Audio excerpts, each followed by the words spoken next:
Yesterday, the Vikings made it official with Kirk Cousins as they reset the NFL bar. Cousins, now the highest paid player in NFL history, 3 years, $84 million guaranteed.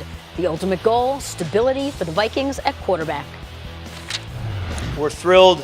The contract is what it is. But what my wife and I are thrilled about is the organization we're walking into.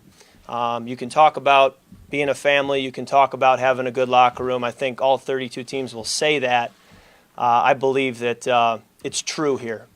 There were 5 or 6 players from the Vikings who were at the Pro Bowl with me a couple of years ago, and I could tell right away that some of the best players on the Vikings are also some of the best men and some of the best leaders. And I was really excited to have the chance to be here and to be a part of this team. But ultimately the pitch is, will we win football games? And the answer here is I believe we will. And it's not going to come by just signing a contract, okay?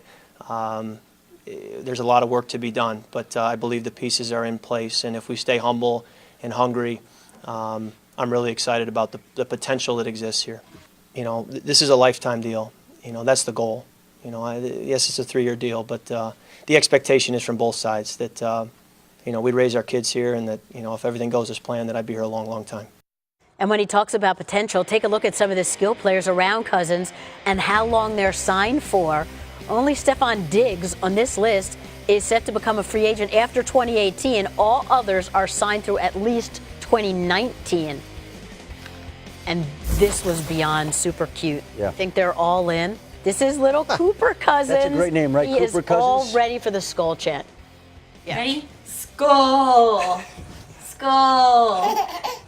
Skull. Skull.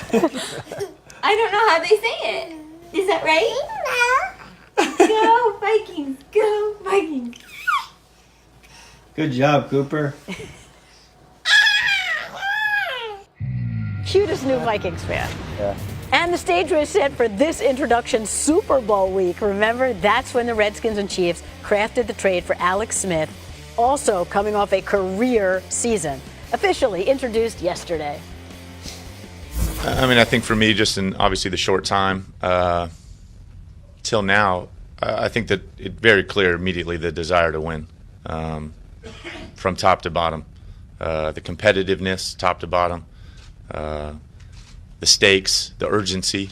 I mean, I think those are all important things that need to start at the top, and I think that trickle down into that locker room where, you know, sets the tone. I mean, I think you have to have that sense of urgency every day when you go about your business. Certainly from afar, watching everything that's kind of taken place here over the years, the system, the guys that are here, looked fun. Looked like it'd be I wanted to be a part of it. I've never won a championship, you know, never won a Super Bowl. It's what we're all chasing. And that's the challenge, you know, for me. Can we find a way? And I guess that challenge excites me more than ever. Certainly as you get older, you realize the opportunities more. You cherish it more and more, right? Because you realize that there's an end for everybody. I mean, we got to go do it. We got to go win games. We got to go play well. That's on all of us, right? And excited about the opportunity because that's what it is at this point. It's an opportunity. And we got to go make the most of it. So Smith is in, but a bunch of players are out. And I don't know how concerning you guys think this is. We know Paul Richardson is coming in from Seattle, but several players have either left or been traded, including center Spencer Long and tight end Niles Paul. On defense, Trent Murphy bolted for the Bills. Cornerback Kendall Fuller was part of the Alex Smith trade. But the big question is, so Alex Smith now in Washington, what does he have that Kirk Cousins didn't? Well, I'll say this. They're both good quarterbacks. Alex Smith, of course, has won a lot more football games, but the one thing they have now in Washington, in that locker room, is a quarterback that wants to be there. And that's a huge point. I mean, if I'm a player in that locker room, and I know the drama that's been going on, Susie, with Kirk Cousins for the past few years, I'm looking at my quarterback thinking, man, how come they don't want you? Or how come you don't want to be here? I mean, I thought we're trying to get something going here. You going to get the deal done, Kirk? Or the constant doubts of the mind of your quarterback. And I always say, there's just one head you don't want to mess with, and it's your quarterback.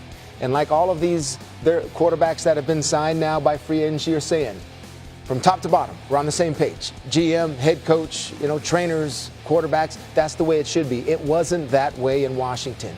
Kirk has been, I think Kirk has been looking for his team for the last 2.5 years. Yeah. He talks about the Pro Bowl 2.5 years ago when he saw Minnesota Vikings players and the family atmosphere that they seem to project. I think he's been thinking about it for a while. So now in Washington, you got a guy that's vested there. He's going to be there. He's your man. But guess what? To that point, that is the case with every quarterback move that has been made this offseason.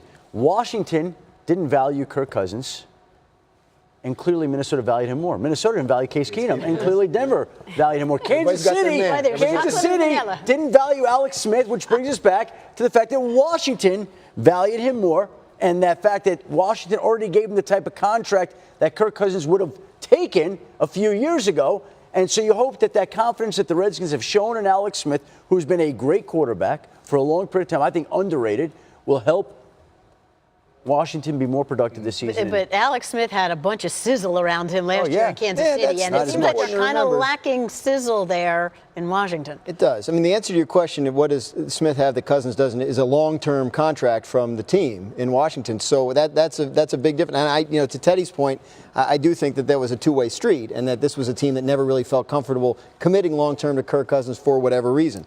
But Susie's absolutely correct. The arsenal that Alex Smith had in Kansas City is far superior to what he'll inherit in Washington in terms of explosive play ability. But he never throws interceptions. It's averaging 6 interceptions a year the last 7 years. So you can trust him to take care of the ball, operate whatever offense you're running responsibly. He's run a couple different types of offenses throughout his career.